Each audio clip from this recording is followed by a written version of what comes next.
ওই জায়গার ভিতরে জমজম কূপের পানি আরোহণ করলেন। একটা স্বর্ণের পেয়ালা আর একটা রূপার পেয়ালার ভিতরে আমার নবীকে শোয়ায় দিলেন। এই মুসলমান শোনো, এই জিবরাইল আলাইহিস সালাম ওই জায়গার ভিতরে কোন চাকু ব্যবহার করে নাই, তার নিজের আঙ্গুলটা এই গলার মধ্যে লাগাই দিছে।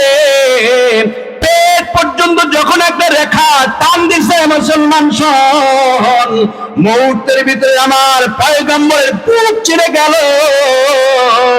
এখন তার কলিজা দেখা যায়, বুড়ি দেখা যায়, নারী বুড়ি সব কিছু দেখা যায়। এরপরে আমার পয়গম্বর সাল্লাল্লাহু আলাইহি সাল্লামের সেই হাড় বাড়ি করলেন। বাড়ি করার পরে একটা স্বর্ণের পেয়ালার ভিতরে রাখলেন, ইমানকে স্বর্ণের পেয়ালার ভিতরে রাখলেন, আর তার হিকমত কি সুন্দর করে রূপার পেয়ালার ভিতরে রাখলেন। জমজম কূপের মাধ্যমে তার সেই হাড়টাকে, হৃদয়টাকে ধৌত করলেন।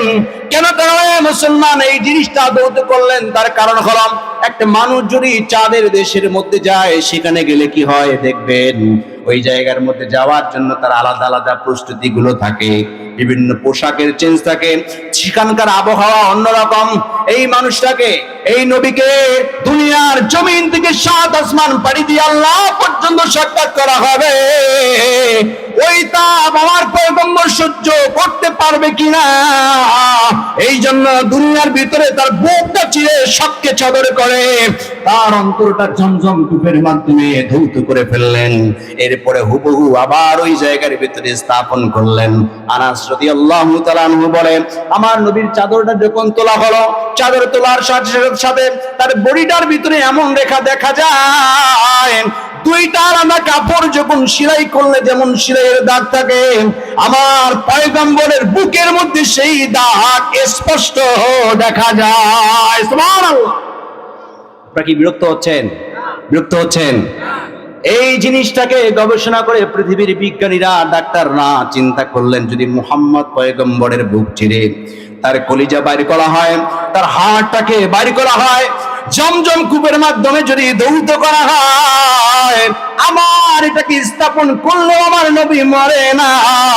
দুনিয়ার বিজ্ঞানীরা বলে, দুনিয়ার মানুষেরা শোনো, তাহলে যেই মানুষটার হার্ট ছিদ্র থাকে, এই মানুষটা কেন মারা যাবে? অপারেশন করলে যদি এই পয়গম্বরের যদি বুক চিরার পরে যদি না মারা যায়, আমরা যদি যার হার্টটা ছিদ্র আছে এটাকেও যদি ফেরে বুক চিরে যদি ওপেন হার্ট সার্জারি করি, তাহলে এই লোকটাও মারা যাবে না। আল্লাহর নবীর মেরাজের সময় এই জিনিসটাকে গবেষণা করে পৃথিবীর বিজ্ঞানীরা ওপেন হার্ট সার্জারি তৈরি করলেন। বলেন সুবহানাল্লাহ। মুসলমান ভাইরা আমার শোনো, পবিত্র কোরআন শুধুমাত্র একটা মানুষের হেদায়েতের জন্য তা নয়, বরং এটা আল কোরআনুল হাকীম, প্রজ্ঞাময় বিজ্ঞান নয়। দুনিয়ার সমস্ত বিজ্ঞানীদের গবেষণা যেখানে শেষ, আল্লাহর কোরআনের গবেষণা সেই জায়গা থেকে এই শুরু হয়। আল্লাহু আকবার। এটা পৃথিবীর জমিনের ভিতরে শুধুমাত্র মানুষের হেদায়েতের জন্য নয়, প্রজ্ঞাময় বিজ্ঞানময়, যেটা পৃথিবীর সমস্ত মানুষের সর্বস্তরের জন্য, তার মস্তিষ্কের যত ধরনের জ্ঞান গরিমা আছে সব এই কোরআন থেকে নেওয়া। বলেন আল্লাহু আকবার। হে মুসলমান জনগোষ্ঠী, তোমরা মনে করেছো যে শুধুমাত্র এই কোরআন একটা মানুষের হেদায়েতের জন্য না, এই কোরআন এক আজীব কিতাব, যেটা আকাশ নিয়ে গবেষণা করা হয়েছে, যেখানে ফিজিক্স রয়েছে, যেখানে কেমিস্ট্রি রয়েছে, যেখানে পদার্থের কথা বলা হয়েছে, যেই পদার্থের মাধ্যমে আর দুনিয়ার বিজ্ঞানীরা বড় বড় সুন্দর সুন্দর রকেট তৈরি করছেন, প্লেন তৈরি করছেন।